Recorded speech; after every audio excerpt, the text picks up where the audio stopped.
breathe. Let my whole life be expression of your grace.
Chers frères et sœurs, bonjour. C'est encore une occasion pour nous de vous prêcher la parole de Dieu ce matin. Et je vais continuer avec l'enseignement que j'ai donné la dernière fois, qui a pour thème la réconciliation entre les hommes.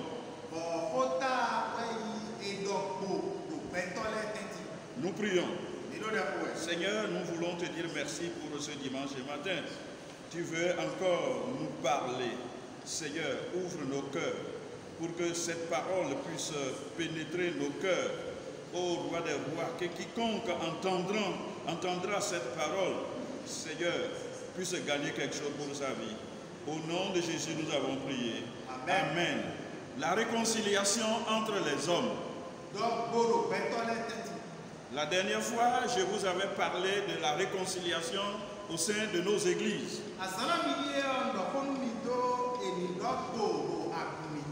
Ce matin, je voudrais continuer en vous parlant du sous-titre qui concerne la réconciliation au sein des familles.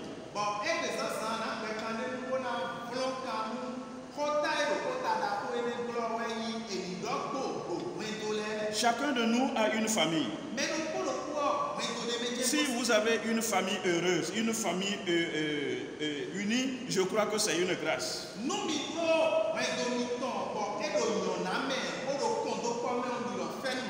Mais il arrive que certaines situations naissent au sein des familles pour semer de la mésentente et des divisions. Dans la Bible, il y a eu des familles qui ont eu en leur sein des situations conflictuelles.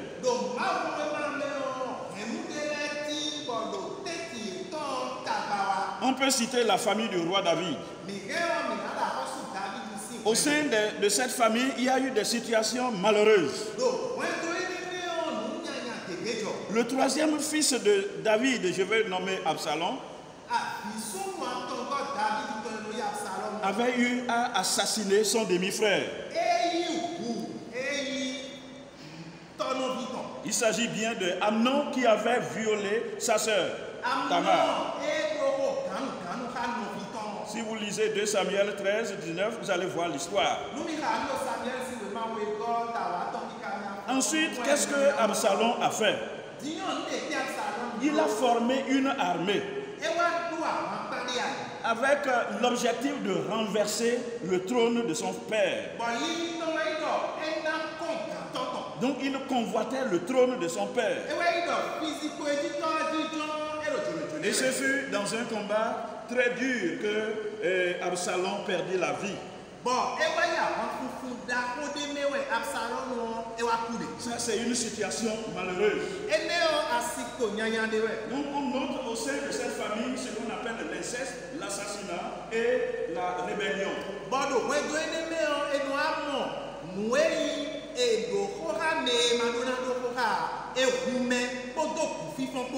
Il y a aussi la famille de Jacob.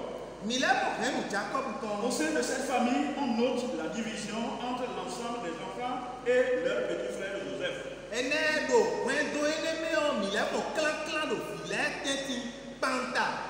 Cette division a entraîné les frères de Joseph à nourrir une haine farouche contre lui.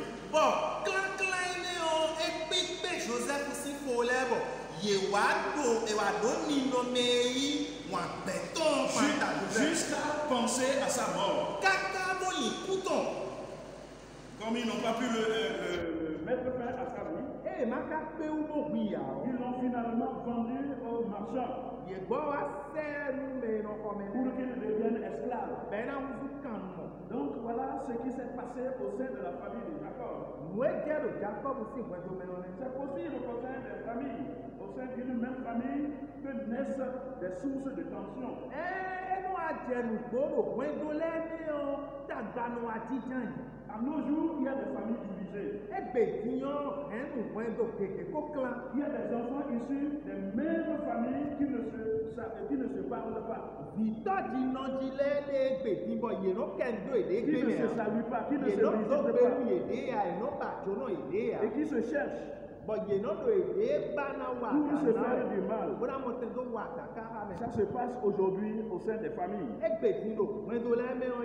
Des enfants issus des mêmes familles qui ne peuvent pas jouir de l'héritage de leurs parents.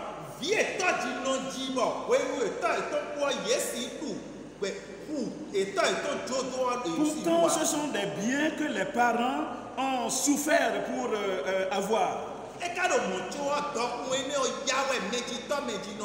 En pensant surtout à leurs enfants. Mais après eux, qu'est-ce qui se passe? Des divisions, des querelles. Et finalement, ils ne peuvent pas jouir des biens que leurs parents ont souffert pour leur laisser.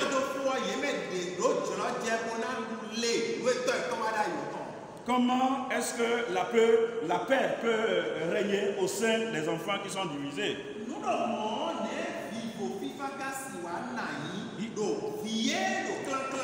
Il n'y a pas d'amour.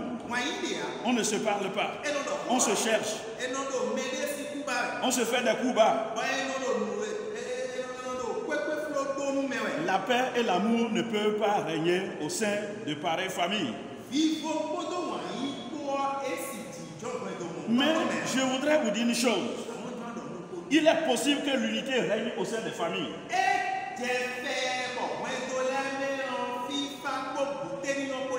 Et ça dépend de chaque acteur de la maison, de la famille.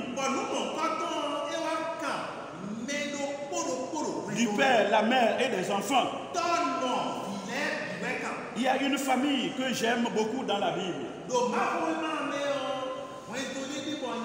C'est la famille de Job. Il est dit que ses fils allaient dans la maison de chacun d'eux, tour à tour, pour donner un festin.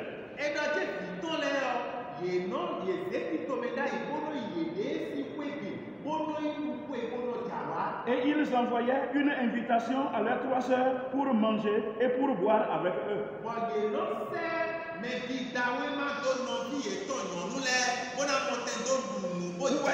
Il y avait de l'amour au sein de ces enfants-là. Et si vous lisez le verset 5 de Job, le chapitre 1,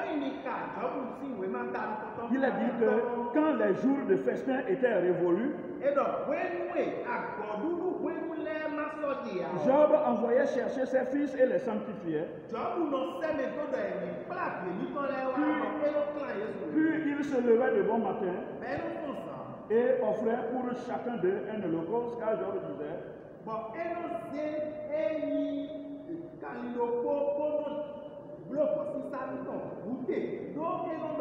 peut-être mes fils ont-ils péché et ont-ils maudit Dieu dans leur cœur.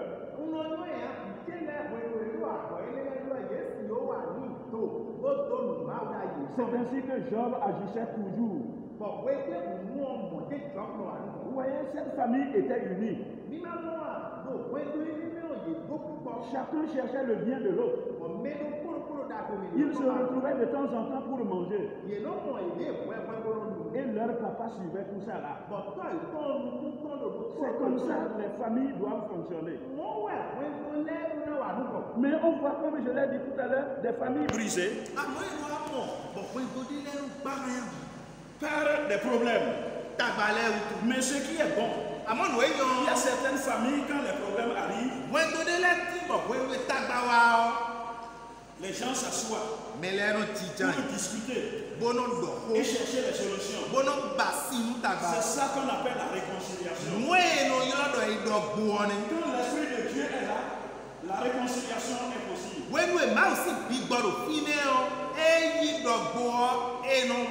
Avec Dieu, les ennemis d'hier peuvent se réconcilier.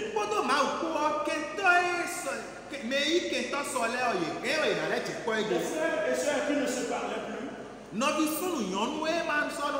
ne se fréquentaient plus, ils peuvent se retrouver ensemble pour discuter. Et en ce moment, chacun regrette, chacun voit les actes qu'il a posés et il le regrette.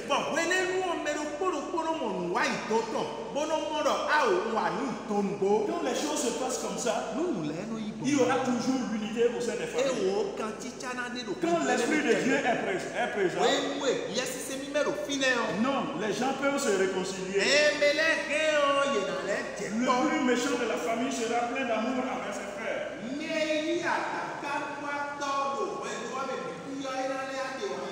L'Esprit de Dieu fait que le loup et l'agneau se retrouvent ensemble.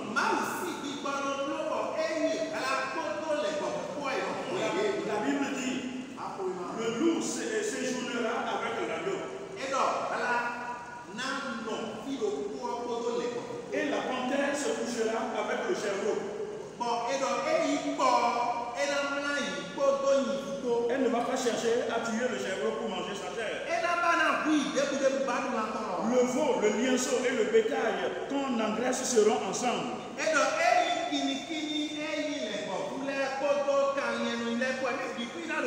Et un petit garçon les conduira.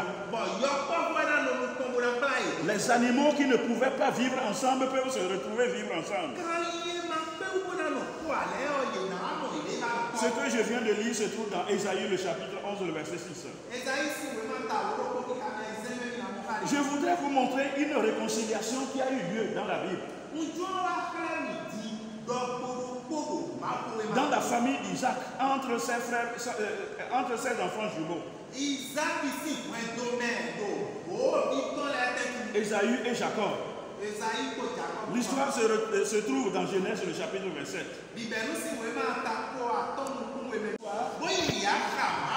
On voit que la réconciliation qui a eu lieu entre Ésaü et son frère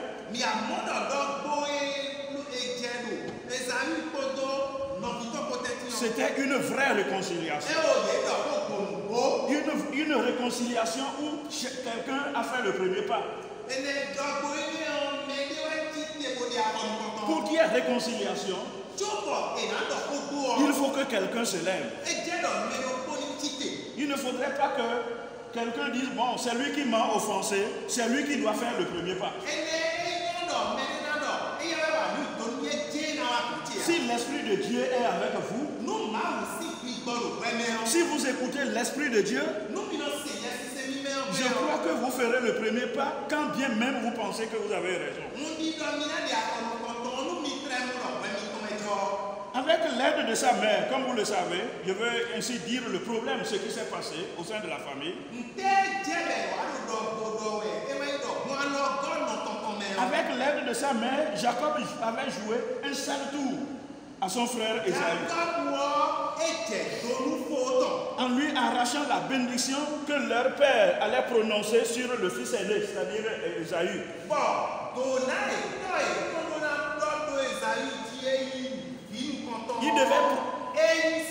Il devait prononcer cette bénédiction avant sa mort. Mais Jacob a réussi à jouer ce sale tour avec la complicité de sa mère pour arracher cette bénédiction.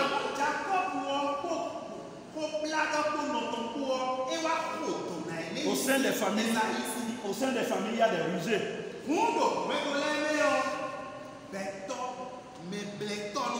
Des gens qui se croient être les plus malins.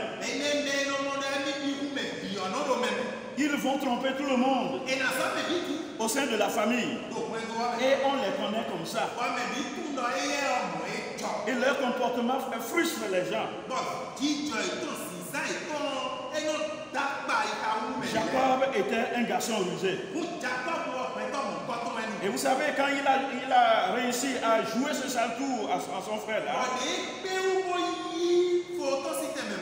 son père a prononcé la bénédiction sur lui. Voici le contenu de cette bénédiction-là. Que des peuples te soient asservis. Et que des nations se prosternent devant toi. Sois le maître de tes frères. Le maître de tes frères. C'est-à-dire le maître d'Ésaü. Et que les fils de ta mère se prosternent devant toi. Maudit soit celui qui te maudit. Béni soit celui qui te bénit. Cela se trouve dans Genèse le chapitre 27. Voilà la bénédiction qu'il a reçue. Alors que Ésaü était considéré comme le grand frère, quand bien même ils étaient des jumeaux. Il lui a arraché cette bénédiction-là. Oui, il y a parfois au sein des familles les mêmes choses qui se passent. Quelqu'un qui arrache l'héritage de toute la famille.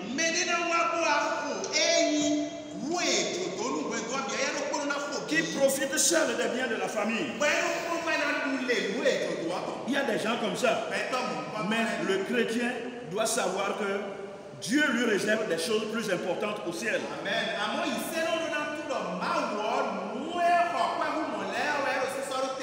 Il ne faudrait pas que, à cause de l'héritage de la famille, que les problèmes naissent et que tu te comportes, toi chrétien, comme le païen.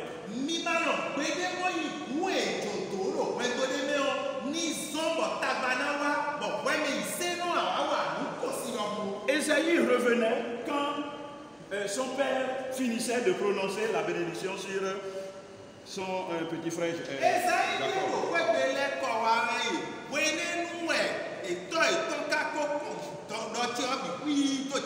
Il a dit que lorsque Ésaü a entendu les paroles de son père, il poussa un grand cri, extrêmement amer, et dit à son père, moi aussi bénis-moi mon père. Tu as béni Jacob, il faut me bénir aussi.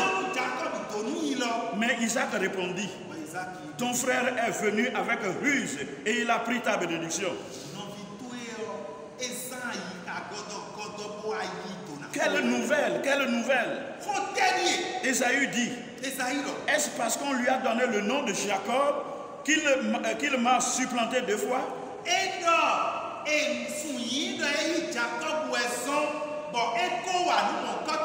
Parce que le nom Jacob signifie rusé.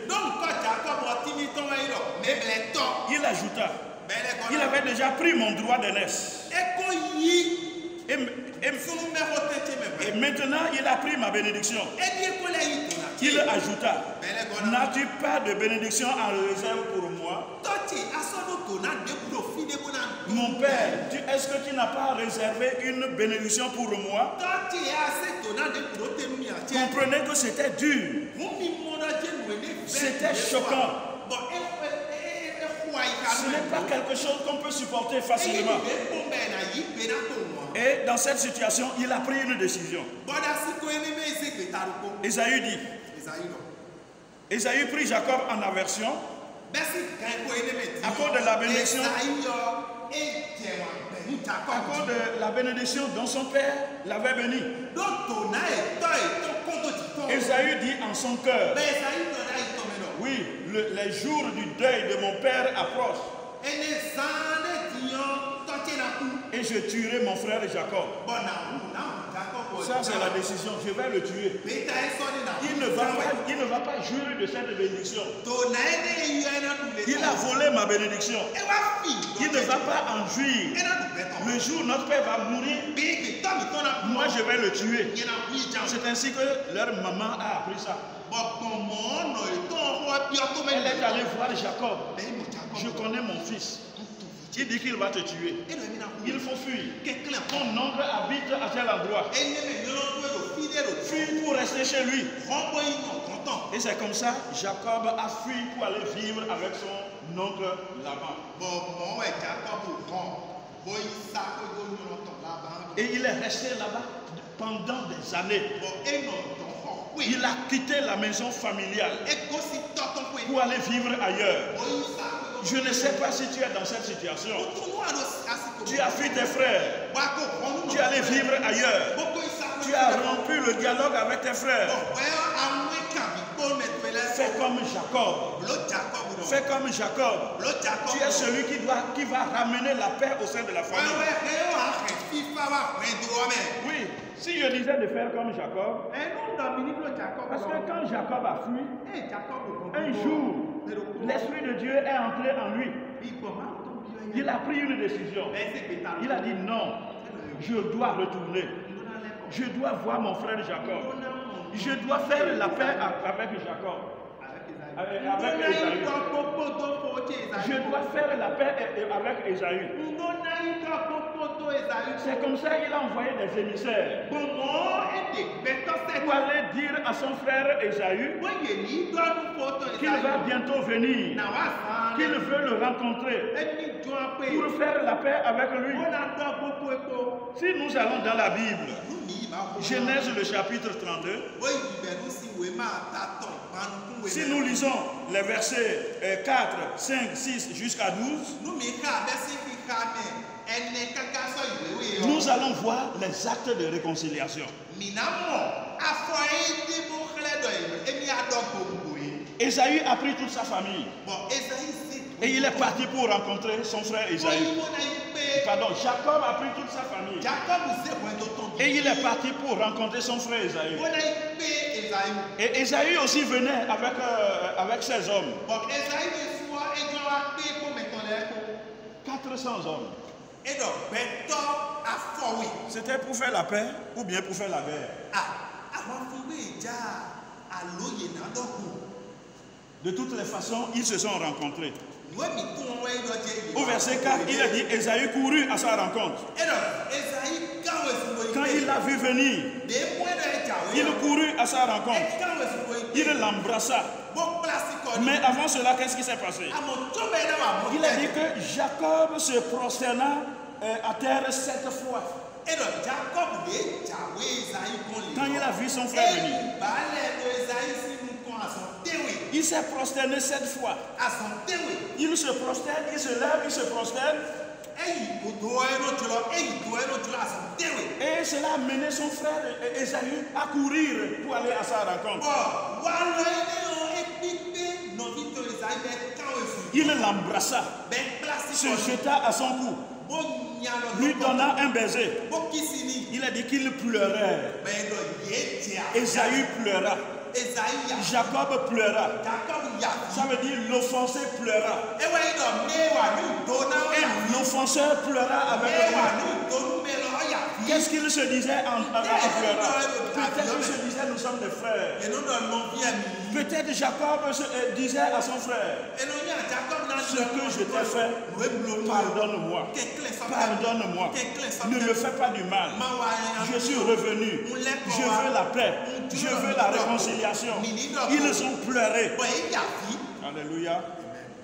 Esaü, levant les yeux, vit les femmes et les enfants et dit, qui sont ceux que tu as là? Oui.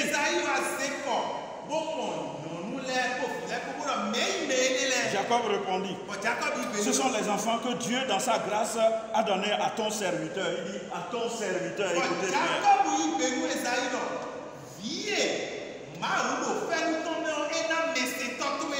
Les servantes approchèrent et leurs enfants et se prosternèrent. Léa et ses enfants s'approchèrent aussi et se prosternèrent. Ensuite, Joseph et Rachel s'approchèrent et se prosternèrent. C'était fantastique. C'était joli à voir. Quand les gens posent les actes de paix, le Saint-Esprit vient siéger. Et à la fin, Esaü dit, partons, mettons-nous en route. Alléluia. Allons ensemble. Allons ensemble. Si vous êtes réconciliés, vous devez pouvoir manger ensemble. Vous devez pouvoir aller ensemble. Vous devez oublier ce qui s'est passé pour bâtir une autre vie. C'est de telles réconciliations qu'on a besoin au sein de nos familles. Oui, tu as une plaie. Tu es blessé par quelqu'un. Les paroles qui ont été prononcées contre toi, ces paroles reviennent. Et quand ces paroles reviennent encore, mais tu es révolté encore. Mais permets ce matin que l'Esprit de Dieu entre en toi. te réconcilier avec ton frère. Va te réconcilier avec ta soeur. Va te réconcilier avec tes parents. Vous les parents, allez, déplacez-vous, allez chez votre enfant pour faire la paix avec eux. Vous devez vivre ensemble. Allez dans la même direction. Dieu veut des familles réunies. Et il veut que ta famille soit réunie. Que vous soyez réconciliés. Jésus nous a réconciliés avec le ciel. Et il nous demande de nous réconcilier entre nous. Seigneur notre Père, notre Dieu, tu vois ce qui se passe dans des familles. Des gens qui ne se parlent pas. Des frères qui ne se parlent pas. Ils sont à couteau tiré. Ô roi des rois, après avoir écouté cette parole, que chacun prenne la bonne décision de faire comme Jacob pour aller rencontrer son frère, pour aller rencontrer sa soeur, pour aller rencontrer les parents. Ô Seigneur, que les choses se passent ainsi. Au nom de Jésus, nous avons prié. Amen. We cry, Abba Father.